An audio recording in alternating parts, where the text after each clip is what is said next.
नमस्कार प्रशिक्षुओं, आप सभी का बहुत बहुत स्वागत है आपके अपने करंट हेवन के यूट्यूब चैनल पर। आशा करते हैं आप सभी लोग बहुत ही बेहतरीन होंगे और अपने जो एग्ज़ाम्स हैं जो सीटेट के लगे हुए हैं पहले उसको आप बहुत फोकस करके पढ़ाई में जुटे होंगे उसके लिए। तो चलिए हम लोग स्टार्ट कर लेते हैं। क्या चीज़ें हमको याद रखना है, क्या चीज़ें हमारे वर्ड ट्रिक हैं, क्या क्लू हैं कि अब एक महीने में हम लोग किस प्रकार से प्रिपरेशन करें कि हमारा सीटेट में 120 प्लस आए, एक अच्छा नंबर स्कोर हो। तो पहले यह दिमाग में रख लेना है कि सीटेट से आसान कोई भी पेपर नहीं है ना।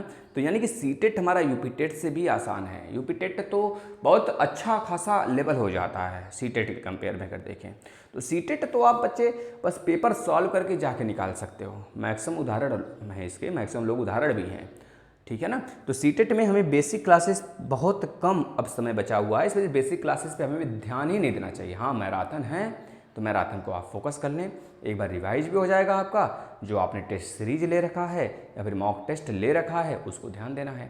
अब हमें सबसे पहली चीज़ें क्या क्या चीज़ें ध्यान देनी है, किस तरह से हमारे स्कोर कार्ड में बढ़ोतरी हो सकता है उसको मैं देखता हूँ। एक एक चीज़ ध्यान से देखना है आपको। सबसे पहले चीज़ है देखिए सीटेट, यानी कि सीटेट पेडागॉजी के नाम से जाना जाता है। पेडागॉजी 75 से 80 नंबर का आएगा, है ना। और दूसरी तरफ है सीडीपी। सीडीपी पर अगर आपका कमांड है, सीडीपी यानी कि सीडीपी में जितने भी आपके सिद्धांत हैं उसको बहुत अच्छे से कवर करके रखना है।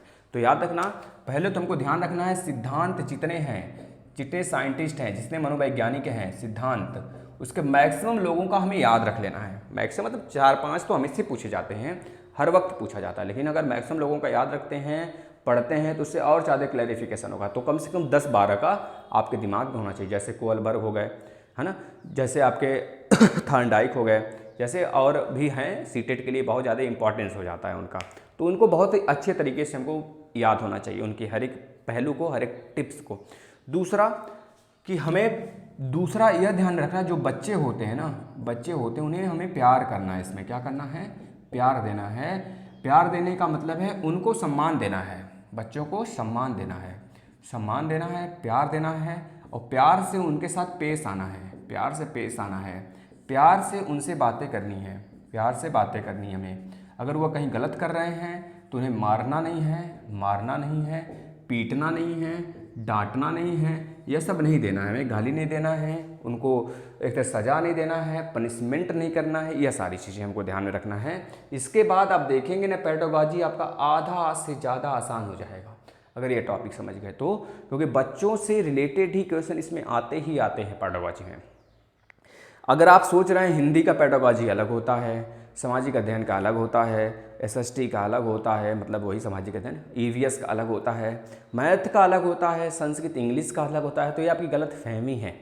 पेडागॉजी मतलब पेडागॉजी, पेडागॉजी एक सब्जेक्ट नहीं है, पेडागॉजी मिश्रण है अनेकों सब्जेक्ट का, ठीक है। It's not only subject, it's a mixer of many subject. तो यह अलग अलग सब्जेक्ट का मिक्सर है। जैसे आप जो वेज खाते हो, मिक्स वेज खाते हो ना, तो कितना टेस्टी आता है, उसी तरह यह भी बहुत टेस्टी है। इसको सिर्फ आपको खाने का तरीका नहीं पता होता है, इस वजह से हम लोग फेल हो जाते हैं। और 75 से 80 नंबर लाना सिर्फ हमारे दिमाग का उपज है। हम किस प्रकार से प्रेजेंट समय में सोचते हैं बच्चों को लेकर, वही हमारी क्रिया करनी है सिर्फ और सिर्फ। और ध्यान देना है, बच्चों से नफरत नहीं करना है हमें, बच्चों को हमेशा सही मानना है, बच्चों को पीटना नहीं। अगर वो पढ़ना चाहते हैं तो उनको पढ़ाना है। ये सारी चीज़ें आपके क्वेश्चन में हूबहू लिखित आएंगी। अगर आपने अभी तक पेपर नहीं सॉल्व किया है तो प्लीज़ रिक्वेस्ट है, दिन में कम से कम एक बार एक पेपर सॉल्व करें, उसका एनालिसिस करें। जैसे कि अगर आपको मान लीजिए सीडीपी वाले पोर्शन में दिक्कत आ रहा है, कोहलबर्ग, थॉर्नडाइक, जो भी दुनिया भर के हैं, है ना, तो उनमें अगर दिक्कत आ रहा है तो उसे रिवाइज करें। अगर आपको लग रहा है लैंग्वेज वाले सिस्टम में दिक्कत है तो उसको रिवाइज करें, है ना। तो उसको रिवाइज करें, तब जाके ये एनालिसिस कहलाता है। जो चीज़ें नहीं आती हैं उसके बारे में फिर से पढ़ना। यह हमें कैसे पता चलेगा जो चीज़ें नहीं आती हैं, पेपर सॉल्व करने से पता चलेगा। आपको क्या पता कि क्या आपको नहीं आता, आप तो सब कुछ पढ़ रखे हो ना, घाल मेल हलवा सब कुछ बना रखे हो उसमें, लेकिन जब तक पेपर नहीं सॉल्व करोगे तब तक आपको समझ में नहीं आएगा हमें को कौन सा टॉपिक हमारा वीक है।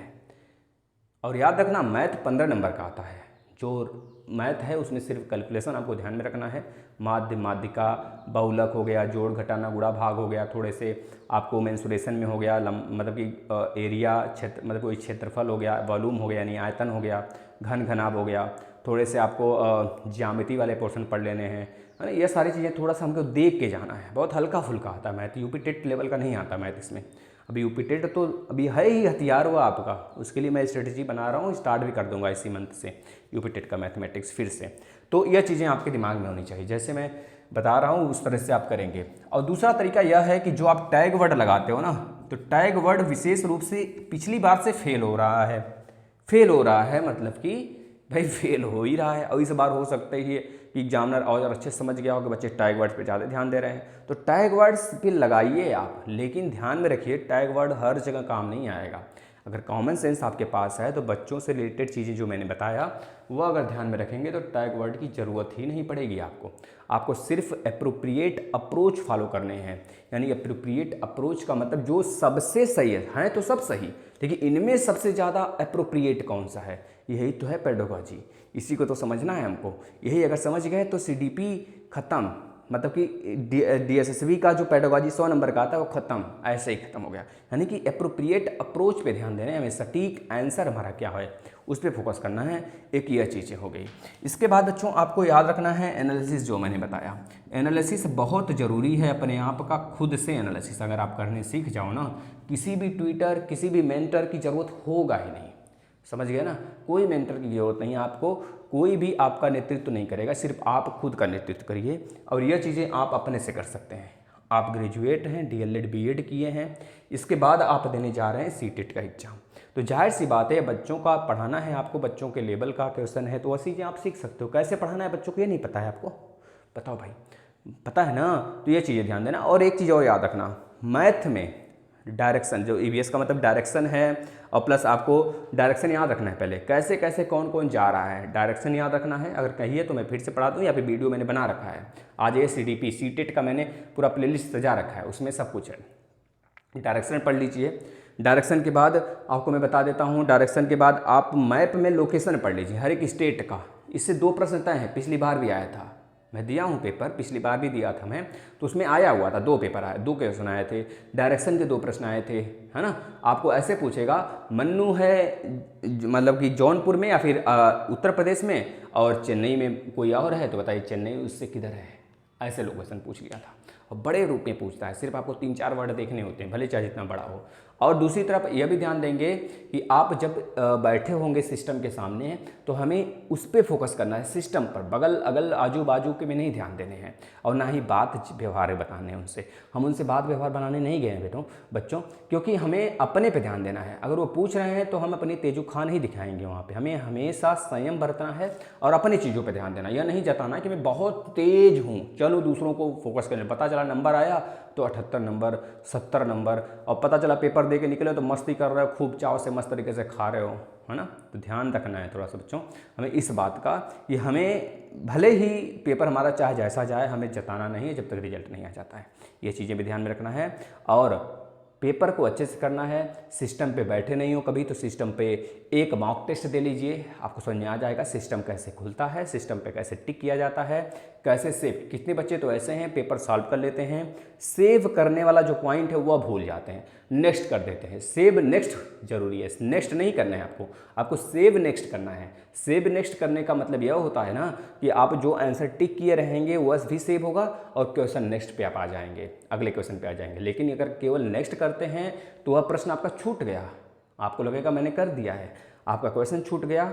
आप आ जाओगे जैसे सेव पर नेक्स्ट पे आओगे तो आप अगले क्वेश्चन सॉल्व करने लगोगे। जब ओवर हो जाएगा तो आप वहाँ पे रोना गाना शुरू करोगे। जैसे पिछली बार 2-3 लड़कियाँ थीं जो कि पहले बार बैठी थी और उनको सिखाया भी गया था कि भाई नेक्स्ट नहीं सेव नेक्स्ट करना है ना।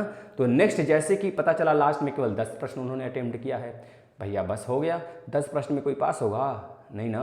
तो इस तरह से हमें ध्यान देना है कि उनका सेव नेक्स्ट करना है, न कि नेक्स्ट करना है। तो पढ़ लेना अच्छे से। अगर कुछ नहीं समझ में आए तो वहाँ पे जो होंगे ना, जो घूमते घामते नज़र आ जाएंगे, जो आपका हेल्पर है ना, उनसे पूछ लेना, आजू बाजू से मत पूछना, क्योंकि वो सब के सब आपके दुश्मन हैं।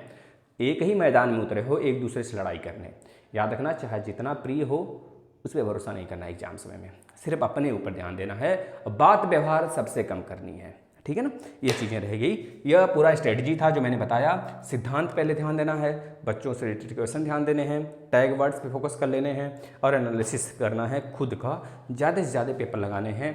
अब कम से कम एक दिन में अगर 2 पेपर लगा सकते हो तो लगाइए, रिवाइज करिए। पेपर नहीं लग रहा है आपसे, 35 नंबर आ रहे हैं, 36 नंबर आ रहे हैं, तो चले जा रहे हो आप बेसिक क्लास देखने। तो क्या ज़रूरत है, जब नंबर ही कमा रहे हैं तो बेसिक क्लास क्या देख रहे हो? अभी तक तो बेसिक क्लासेस देखते ही आए हो, समझ रहे हो। इसी वजह से 2-2 3-3 बार आप सीटेट देते हो, आपका नहीं निकलता है। सिर्फ यही कारण होता है कि आप खुद पे भरोसा नहीं करते, खुद से यही बना लेते हो कि भाई चलो निकलना नहीं है तो क्या ही दिक्कत है। तो यह चीज़ें हमें ध्यान रखना है बच्चों। बस यही चीज़ें थी जो मैंने आपको बताया। अगर आपको पसंद आया हो तो बहुत अच्छी बात है। जय श्री राम आप सभी को, और नमस्कार। अगर कोई भी प्रॉब्लम होगा तो आप नीचे कमेंट जरूर कर सकते हैं, उसका सुझाव आपको दूंगा मैं। ठीक है, धन्यवाद।